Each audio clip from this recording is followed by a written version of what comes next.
It is funny that the two prevailing bits of political conventional wisdom was that Katie Hobbs should have debated and John Fetterman should not have debated, and they both won. I know. While there is some evidence in one particular poll that John Fetterman's decision to debate may actually have helped him, or at least that his numbers went up in the wake of that debate, in part because I think maybe some sympathy for his performance. Dr. Oz's statement about wanting local political officials involved in abortion decisions probably wasn't great for him. But what it probably says is that for the people who pay attention to debates, whether someone debates or doesn't debate, how they do in that debate is a conversation that happens among people who've already decided to vote and decided whom they're going to vote for. And so it probably had zero impact either way. And this is a thing we should probably presidential debates, I think, are different.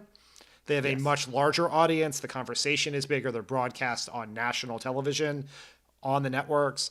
But in these state races, they are fun to talk about. They may be fun to watch for some people, but it's just worth reminding ourselves that it is the vast majority of the electorate, particularly the ones who are going to decide the election through their decision to vote or not vote or for whom to vote. It's a conversation they're not engaged in and does not matter. So we should just remind ourselves that this small tactical things don't matter as much as the big stuff. That's my takeaway too, is look, I'm a big persuasion guy and I want to live in a world where two candidates debate and then there's undecided voters watching and they change their minds, and we're not in that world. Where I think about the calcified politics that's the world we're in, and also that the people who are undecided don't consume that much news, and not only are they not watching debates, but they're probably not consuming that much coverage of the debates. So I think it's very possible that if John Fetterman had never debated and decided not to debate, and Katie Hobbs did choose to debate Kari Lake, we could have ended up with the same exact results. I can't tell you what I'm so excited for. What? Some point, like 4 to 6 months from now, we're going to be sitting down to do the Thursday podcast, and you are going to learn in that moment that Crooked is now selling big persuasion guy t-shirts. And no one will buy them. It will be our worst selling item. All right, so almost every election denier running for statewide office lost. And with the very notable exception of Kari Lake, who just this morning refused to concede and made up some nonsense about voting irregularities, which is not true, almost every other election denier has also conceded. Do you think that's a sign that the conspiracy is losing its power? And what do you think happens with Kari Lake? It means that democracy is completely safe. We can disengage. Everything is fine. Woof. That's all the time we have for today. We will see you in a couple months. Yes. This is now a reality TV podcast.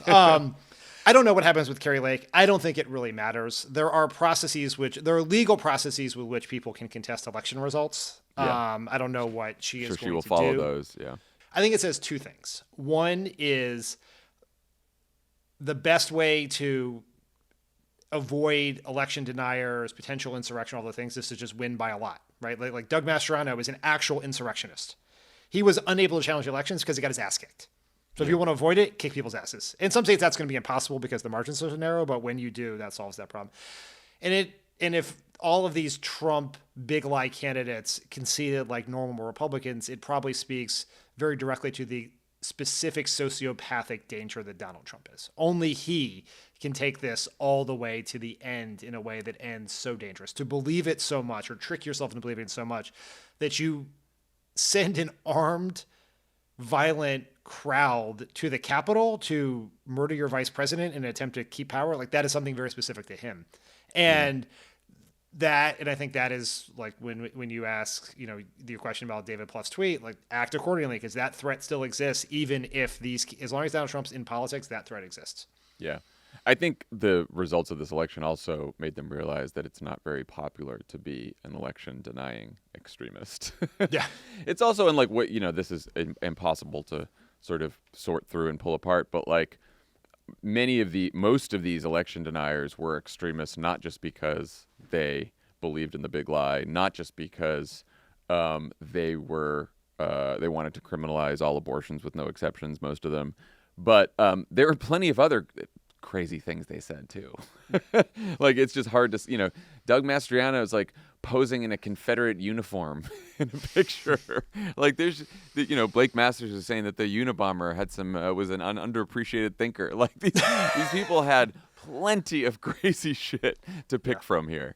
And it's pretty clear that even folks who were very, very upset with the direction of the country were not ready to take a chance on people like that. I have seen some evidence, and even in some of your wilderness focus groups too, that sometimes there are issues that become identifiers of something. Yeah. That, we've seen this in immigration debates before, where the Republican position on immigration for some portion of Latino voters was a sign that this is not my party, even if I agree with them on this handful of other issues.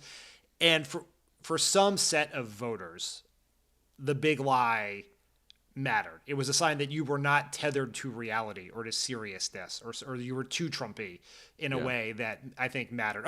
Abortion, same way, right? These extremist position on abortions, those things may matter than all of the other sort of ancillary crazy stuff. And Democrats are going to have to get ready to run against a Republican Party, either at the top of the ticket or in some of these Senate candidates who avoid those obviously losing positions. They may believe them, but they won't talk about them. And we're going to have to figure out how to, we always talk about like how you create the issue environment you need. Republicans help create it for us because Donald Trump and his candidates couldn't shut up about the things voters hated about them.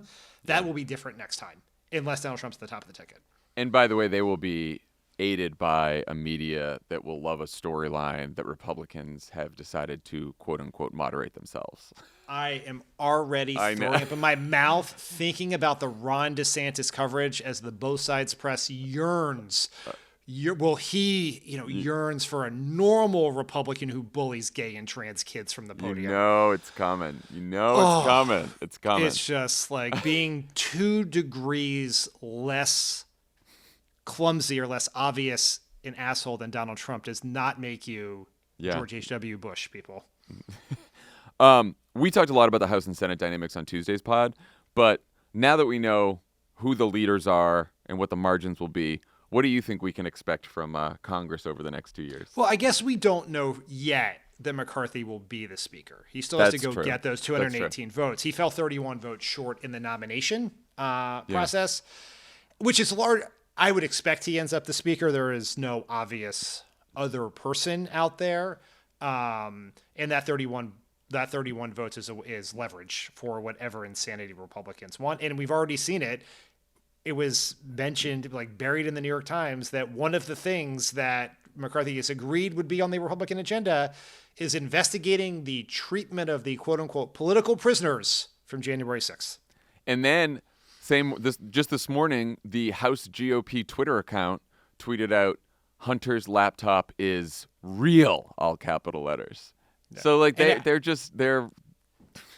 lessons not learned. Yes. Just as a point, they are one of their priorities is not to lower inflation or all that. It's to advocate on behalf of the people who tried to murder Mike Pence, which is funny because you know who's a member of the Republican caucus?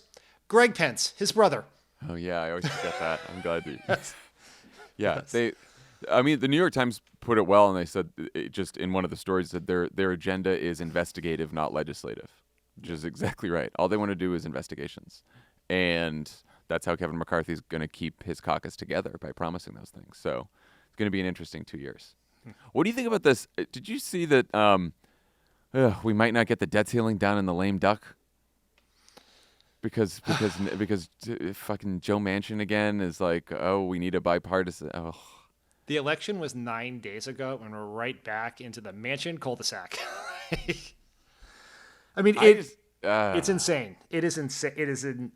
This is Joe Manchin's fault, I believe. Yeah. If this ends up to be the case. Yeah. But the reporting suggests that this is not just posturing, that people are very concerned that this will not happen, and we are handing a detonator to a group of dangerous yahoos.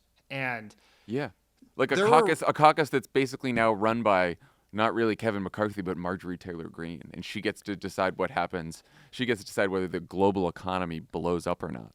Cool. Kevin McCarthy is someone who voted to overturn the election hours after a mob of Trump supporters tried to kill him. This is not, John Boehner was a miserable speaker. He was just a weak individual, but he thought his members were crazy and failed to moderate their craziness. That is not Kevin McCarthy. No. He makes John Boehner look like Nancy Pelosi. He's so weak and dumb. And so this is very, very dangerous. And there were forces, Mitch McConnell, for instance, was a stronger force within the party and able to help work with Senator Reid and others to eventually bring these debt ceiling fights to a close without crashing the global economy. Mitch McConnell has a fraction of the legitimacy within the party he had before. Yeah. And so it's very dangerous. And with Trump running for president on top of this and pushing pressure, I mean, it is insane to not fix it. And Republicans should want to fix it, frankly. Yes. I don't get whatever. Yeah. Anyway, to end on a high note, we should say that, with Pelosi stepping down, I think she will go down in history as like maybe the best, most productive, shrewdest speaker of the House that the country's ever seen. Hands down. I don't even think it's a close call. She has been a tremendous speaker, a tremendous minority leader in the opposition. She has she has worked with presidents, stood up against presidents. I don't even think it's a close call. The sheer amount of legislation she's gotten through, she's been able to keep her caucus together. It's incredibly impressive. And the thing that's so funny is everyone's like, this Republican caucus is going to be a disaster when it's this close. And Nancy Pelosi passed huge pieces of legislation with this exact margin. And That's no true. one thinks Kevin McCarthy can do it. They're going to be shocked if he can get these fucking Yahoo's degree on a lunch menu. And she's passing climate change legislation and major stimulus bills and all of that. She's amazing. Lots she will to live go up down to. in history. President Obama would always say, couldn't have done any of that stuff without her. And Senator Reid. And he really believes that. Believes that. Okay, when we come back, Dan talks to Jon Ralston of the Nevada Independent about what happened in that state in the midterms. The presenting sponsor of Pod Save America is Simply Safe Home Security. Do you feel like politics has gotten out of control? The one place you should always feel in control is your home. Hey, go jump in a Kari Lake. You know what I mean? She lost. More like a Kari puddle. With Simply Safe, you'll not always... not a lot of red waves on that Kari Lake. With Simply Safe, you'll always feel safe and in command with their advanced security technology and 24/7 professional monitoring. If you order now, you'll get 50% off any new system. Simply Safe was named the best home security system of 2022 by U.S. News & World Report. In an emergency, 24/7 professional monitoring agents use Fast Protect technology exclusively from Simply Safe to capture critical evidence and verify the threat is real, so you can get priority police response. Simply Safe is whole home security with advanced sensors for every room, window, and door. Their 24/7 professional monitoring service costs under $1 a day, less than half the price of ADT's traditional professionally installed system. Stay in complete control of your system anytime, anywhere with the top-rated Simply Safe app. Love it? Yeah. Tell us about it. Tell us, you're a Simply Safe owner. You're going to love Simply Safe. It comes in this box. You take it out. You set up the base station. You set up the keypad. You put in the sensors. The instructions are incredibly easy to follow, and it's a fantastic looking system, and it just works really well, and I highly recommend it. And the app is great. Don't miss your chance for massive savings on our favorite security system. Get 50% off any new system at simplysafe.com/crooked today. This is their biggest discount of the year. That's simplysafe.com/crooked, because there's no safe like Simply Safe. Pod Save America is brought to you by Outerknown.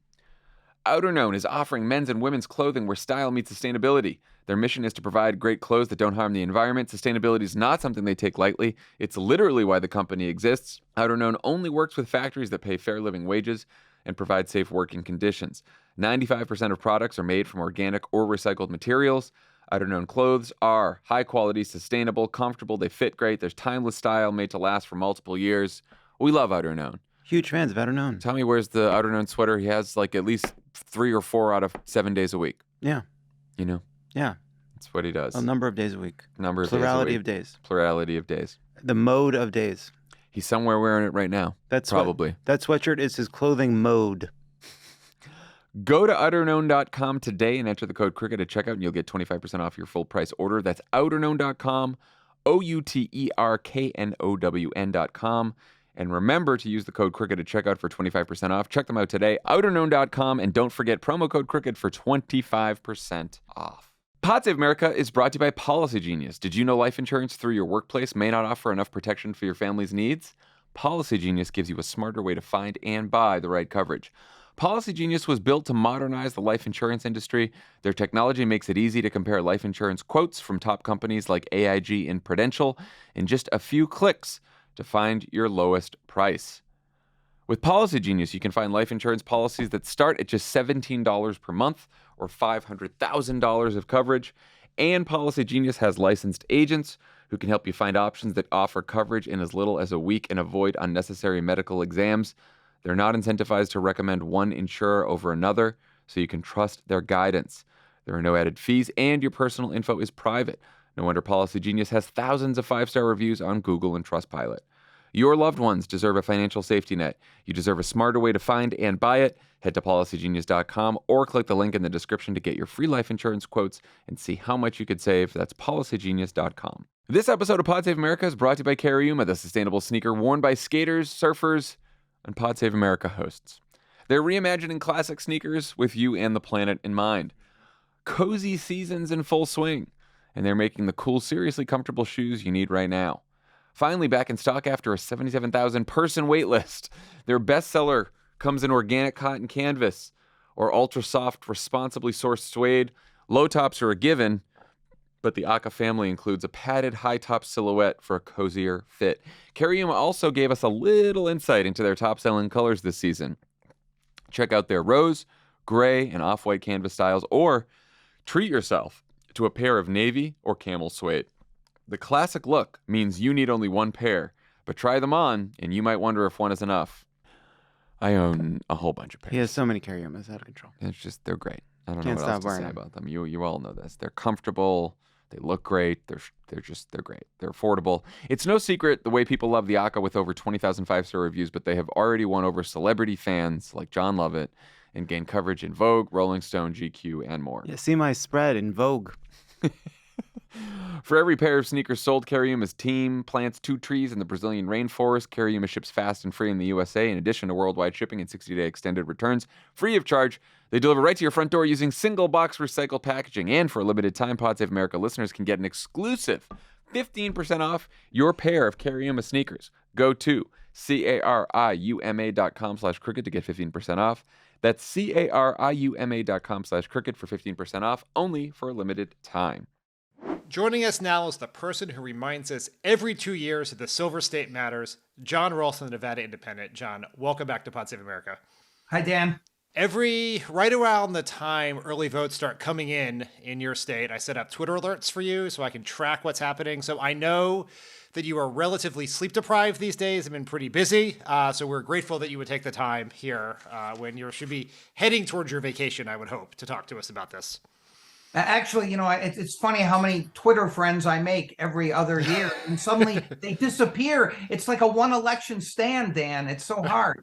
Well, I stick with you. I turn off the alerts after the votes are counted, but I still read your tweets, to be very clear. All right, I want to start with a prediction that you made before the election. I think if you had polled Democratic operatives around the country, the sentiment is that Catherine Cortez Masto was by far the most vulnerable of the Democratic incumbents. If you'd asked us to pick one race that we were likely to lose, it would probably be this one, given some of the recent strength that Republicans have shown in the state, the demographics, et cetera. I think you shocked a lot of people and, frankly, gave a lot of Democrats hope when, before the election, you predicted that Masto would actually win and that the Republican Joe Lombardo would win the governor's race. What led you to make that prediction, and did your reasoning bear out when those results came to fruition? And now I have to prove that there was reasoning behind this. Well, you can. The thing is, you can even a broken clock can explain why it's right. So you run with it. It was not a magic 8-ball, I promise. Listen, I've been doing these predictions for a long time, as you know, before the election, and this was the hardest year that I've had to do it. And I took a lot of heat, by the way, as you probably saw if you were on Twitter, from especially Republicans who were not just confident, but almost cocky that they were going to win that race. So how did I come to the conclusion to make the kind of split verdict? Lombardo had been running ahead of Adam Laxalt, Catherine Cortez Masto's opponent, by 1 or 2 points in every poll that I had seen. But as you know, Dan, I kind of ignore polls once I start looking at the early voting data. which is somewhat predictive in Nevada because so many people vote early, even after the change in the way we do elections with all the mail ballots. And it looked like the Republicans were doing pretty well. But there were several things that went into the calculation. First of all, there was no question in my mind that people really, really hated Steve Sisolak for what he had done and during COVID and the COVID hangover, as I call it. And I thought he was in big trouble. Whether that's fair or not, that I'm just talking about how I made the decision. And so I thought there were people who were just going to never vote for Steve Sisolak, including some Democrats and independents. They were a big cohort in this state. And so I came to the conclusion that Joe Lombardo's team had run a good enough campaign that they were going to squeak it out.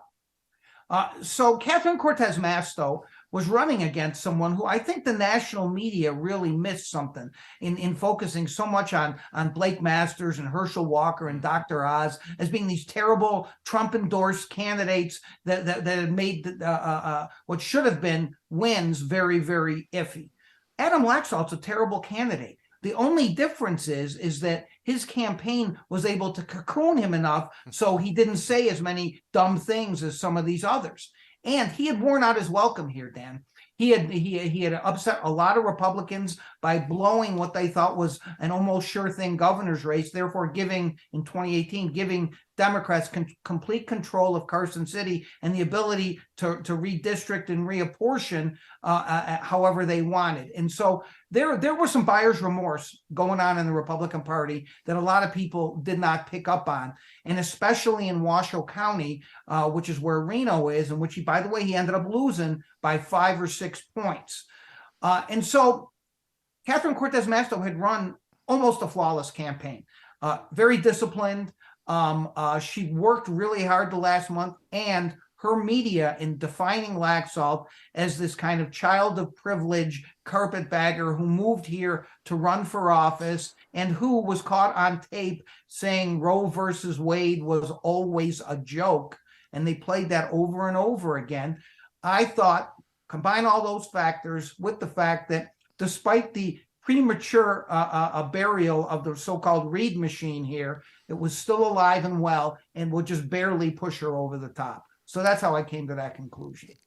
There's been a lot of conversation over the years, but even in the wake of the election, about the quote-unquote Harry Reid machine. Could you sort of explain what that is, how it works, and how it has persisted both long after Senator Reid's passing, but also with some changes in the leadership of the Democratic Party within the state? Yeah, so the Reid machine was developed by Harry Reid after some, it actually goes way back to 1998 when he almost lost his seat to John Ensign by 428 votes. I remember all these numbers because I have a crazy memory, and I happen to be writing a book about Harry Reid, and I know you that's cool. Than I used to, yeah. So, and he knew he had to make some changes, and they didn't all come to fruition until 2004 when he brought in an operative from Missouri by the name of Rebecca Lamb, who he essentially became tasked with overseeing the Reid machine. And what she did was bring in all these very talented, hardworking, both data-driven young operatives and just hard workers who knew that there was a formula, and the formula isn't that complex. Executing it is to some extent, and that is register as many voters as you can and then turn them out. Bank votes during early voting. Early voting lasts for 2 weeks here. Harry Reid wasn't the guy who was going door to door. He wasn't the guy crunching the numbers, right? He was making sure the thing got funded and no one could raise money like Harry Reid. So after he left office in 2016, the machine was still there. It had a harder time raising money, and then after the last cycle, it had even a more difficult time because, as you alluded to, these democratic socialists took over the Democratic Party, which I had often referred to, and I think Rebecca Lamb cringed at this description, a legalized money laundering operation, where they would raise all this money, and then use it to register and turn out voters. But they got around that. They set up a parallel organization, and they still got the funding for this machine. And they were able to change some election laws that they thought would benefit them because they have an organization and infrastructure. The Republicans have tried some copycat stuff, Dan, but they have never been as effective or hired as good people as Rebecca Lamb and her team. And it is remarkable, by the way. People think that Catherine Cortez Masto's victory is remarkable, and it is in many ways. But the fact that Steve Sisolak, after everything he had endured and all of his negatives, is going to end up losing by about 12, 14,000 votes out of more than 1 million cast. That's solely due to that machine, Dan, and what they were able to do. It's why they won 3 House seats that the Republicans thought they were going to take. It's why in a midterm with Joe Biden's numbers here under 40% in some Democratic polls, they picked up seats in the legislature. So it really is a remarkable operation. And Rebecca Lamb, who I thought was going to do a mic drop several cycles ago, Yes. She won't do that until she finishes some stuff. She wants Nevada to be first in the nation in the primaries and wants to win for president in 2024. But she deserves a lot of credit. She likes to operate in the background. She'll probably hate that I'm even saying her name on this podcast, but she is responsible for these victories. Nevada is a state that I think a lot, you probably know this too well to agree with it, but a lot of Democrats thought was trending pretty strongly blue after 2012. Obama won it easily in 2008, I think over 6 points in 2012, snapped back in 2016, and then has been incredibly close since then, incredibly close in 20. And it has been sort of on the forefront of some of the demographic shifts that have happened within the party coalitions since Trump. Is there anything you saw on Tuesday or in the election month that is what you guys do there that gives you some indication of where your state is going in 2024 and beyond? It's hard, it's hard to, you talk about the eternity in politics. 24 hours is an eternity in politics now, the way it works, right?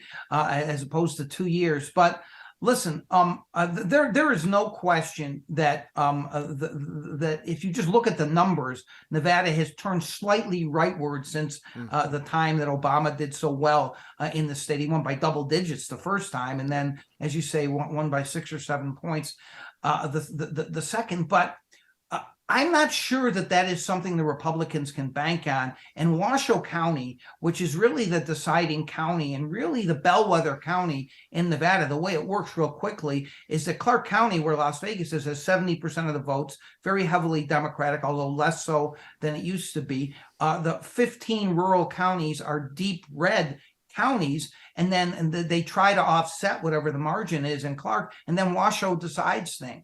I think that people in Washoe County after 2020 thought that Washoe, and after what happened with COVID and people being really mad at the Democrats, both Biden and Sisolak, it was trending red. I had someone on election day when the initial results came out, someone very smart Republican operative in Washoe text me and say, I guess Washoe's going red again. And then everything changed as all the votes came in. And so Washoe County is a purple county. And you could even say that it's trending slightly blue in some ways. And so, listen, as you know better than anybody, Dan, candidates matter, campaigns matter, and who the Democrats nominate if Biden doesn't run, who eventually is the Republican nominee is going to determine a lot that happens in Nevada. But I think you still have to say that Nevada leans slightly blue in the presidential race based on what's happened since Obama won in 2008. Joe Lombardo is one of the small handful of candidates endorsed by former President Trump that won. He certainly got less attention than Kari Lake or Doug Mastriano. Tell us a little bit about Joe Lombardo. Should Democrats who were very worried about these MAGA candidates who have at some point in time expressed some support for the big lie or questions about Biden's legitimacy, what should we think about Joe Lombardo and what a potential threat he poses to election integrity and democracy in your state? It's a great question, and I think it's unfair to Joe Lombardo to compare him to Kari Lake or Mastriano. Who are both Trump's. He's. I only put him in that basket as someone Trump endorsed, but yes, he is different, and also in the sense that he won. So that probably says something. And he is not an election denier in that sense. And the story of Trump endorsing him is kind of interesting in the sense it's a different kind of story than almost any other one. Joe Lombardo was in a multi-way primary for governor against the likes of a former Senator Dean Heller, the mayor of North Las Vegas, John Lee, who switched parties to run, and a guy named Joey Gilbert, who is a MAGA maniac, hydroxychloroquine believer, conspiracy theory believer, but he started to do well and started to get a kind of a cult following. And a cult following sometimes, as you know, Dan, is enough to win in a multi-way primary. And so that's when they reached out and got the Trump endorsement, just to kind of seal the deal in the primary. But Lombardo, I won't say he kept him at arm's length, but he came right after the primary. Trump did to do an event for Lombardo and Adam Laxalt. And it was actually almost comical, and you'll appreciate this. There's the sheriff of Clark County running for governor, and Trump standing next to him. And the first thing he says, and what got the headlines, is Nevada is a cesspool of crime. And thanks, Mr. President. So he tried to not emphasize at all the Trump endorsement. But one, and this is just my opinion, strategic error that Sisolak and his team made, Dan, is that during a debate, and I moderated a debate, I asked Lombardo if he thought Trump was a great president. He said, I wouldn't use that adjective. I'd say he was a sound president. By that afternoon, they put out a press release correcting that, saying he was a great president. And then Trump came a couple of days later, and when Lombardo was up on stage, he was calling him the greatest president of all time.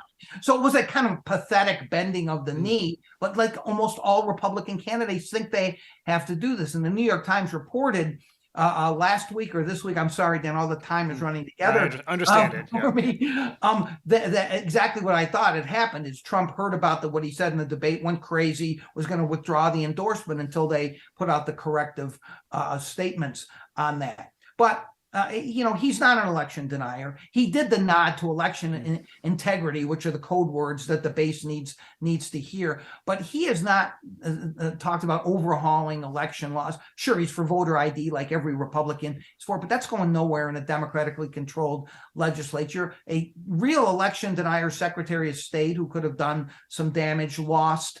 And so I don't think that Lombardo's agenda at all is to change the election laws to make them a threat for integrity. They're going to try to ratchet back certain things. But here's the thing, Dan, is that what the Reid machine has proven is that I sound like their agent here, but it's the truth.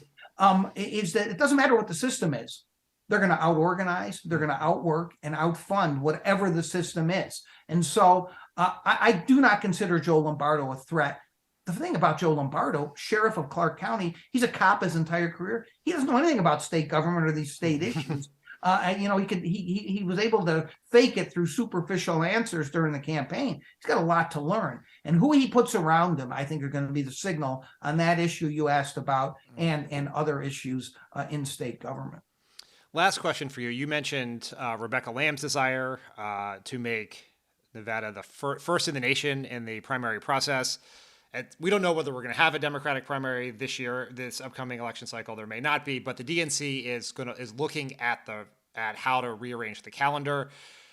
There have been a lot of concerns since 2020 about the sort of accessibility of caucuses as a method.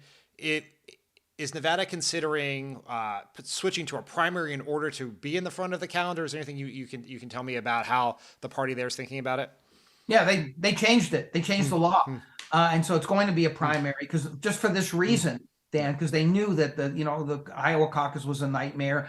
Caucuses are undemocratic. Even Harry Reid, may rest in peace, before he came out and said, all right, I've decided caucuses are anti-democratic. We should change it. But they were doing this all because they wanted to show the DNC, look, we're up to doing this the right way. Please make us first. And by the way, I think if Harry Reid were still alive, that we would have a much better chance of being first in the nation, because he could whisper in the president's ear, do this for me, Joe, because the president will have some say in this. I don't think first in the nation is going to be Delaware, but I do think that he is going to have some say if there is a primary system and who goes first. And I think Nevada has a great case to make. By the way, I'm obviously a partisan on Nevada. I think we matter and we should matter more. But we're much more of a demographically diverse state, and we are what the Democratic Party wants to show to the nation, despite the kind of quirkiness of Nevada and the caricaturing of Nevada that is done. Not that you would ever do that, Dan, but that some people nationally have done.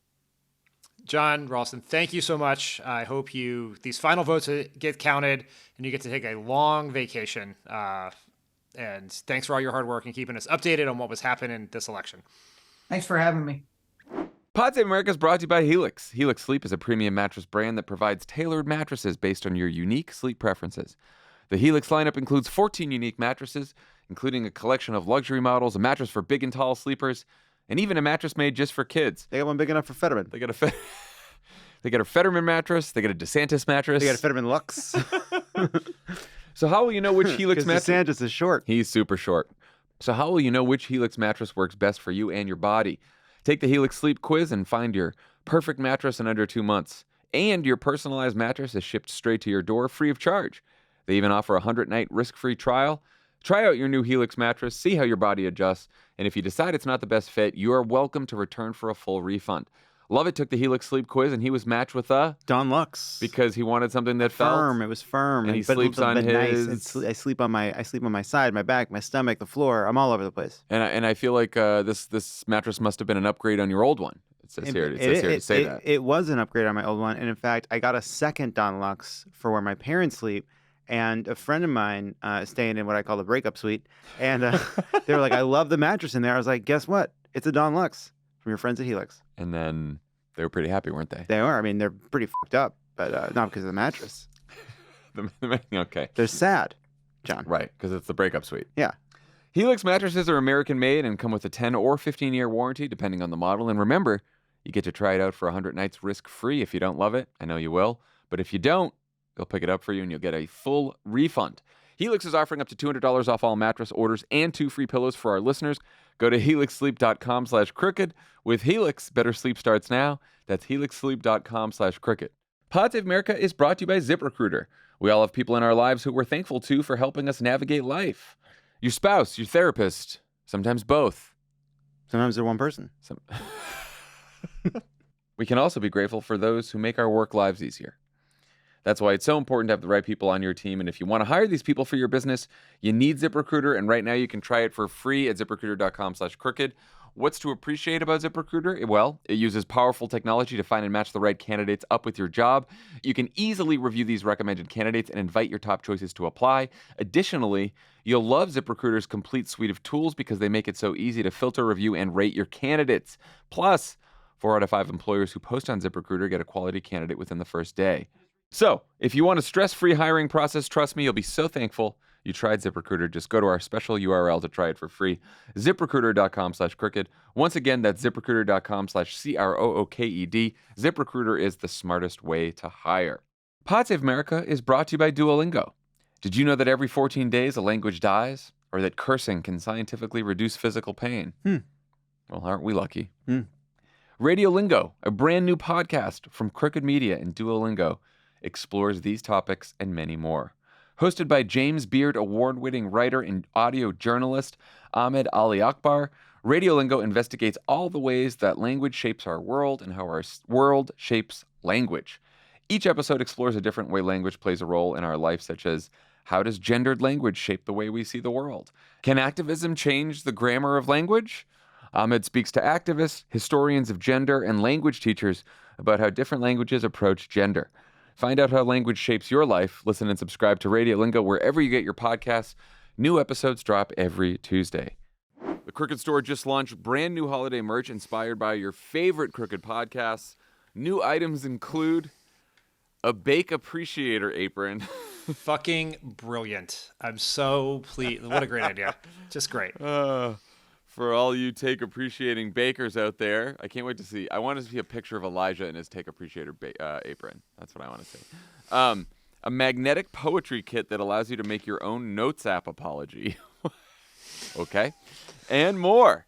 This holiday season, every order from the Crooked Store will support Vote Save America's Every Last Vote Fund to help the Georgia runoffs. So go to crooked.com/store to shop now.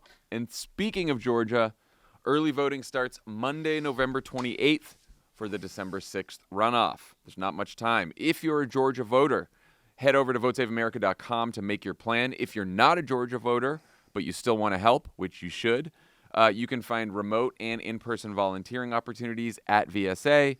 You can also donate to our Every Last Vote Fund. It's going to go directly to grassroots mobilization, to turning out young people and people of color, It's going to help people with early vote and mail-in vote. It's a great fund. Please donate. Raphael Warnock needs all the help he can get. Republicans are spending a lot of money on this race, so please go to votesaveamerica.com now to help get involved. Can I do two? I have 2 housekeeping notes. Oh, yeah, great. Yes. One, there's so much I enjoy about doing this podcast with you, but there's nothing I enjoy more than watching you learn about the merch your company makes in real time. It's like you're basically Donald Trump making a policy announcement. Yeah, that's true. It's just like you had no idea about the Bake Appreciator apron until now. Like it came out of your mouth and you learned it. Look, after 5 years, the three of us have tried to split things up with this company. And who do you think oversees merch of the three of us? I'm guessing it's definitely not you, based on our experience every Thursday, and I'm guessing it's not Tommy. Yeah, so that's right. Yeah. That's right. This is a Lovett thing. Second thing, and more important, is I just want to take a brief moment and say happy birthday to Hallie. Today is her birthday. Oh, happy birthday, Hallie. Yes. We've been doing this podcast for a long time. The podcast has never been recorded on her birthday before, and so it's a very special day. Here's the thing. I think of all of our partners, Hallie is the only one who will hear this. Is the biggest fan of PS. She's the most consistent PSA listener, and I know that because she will text our text chain with me and you and Emily and Hallie on it, and she will mention something that happened on the pod, and Emily will not know what she was talking about. Well, you should know that while she is a consistent PSA listener, we are not in her top 5 of Crooked Media podcasts. Oh, that's tough. Huge world, though. Huge world. Oh, yeah. Never cared about sports once in her life in any way, shape, or form. Not one bit about it. Fucking binging World Corrupt like there was no tomorrow. There's a lot of worldos out there.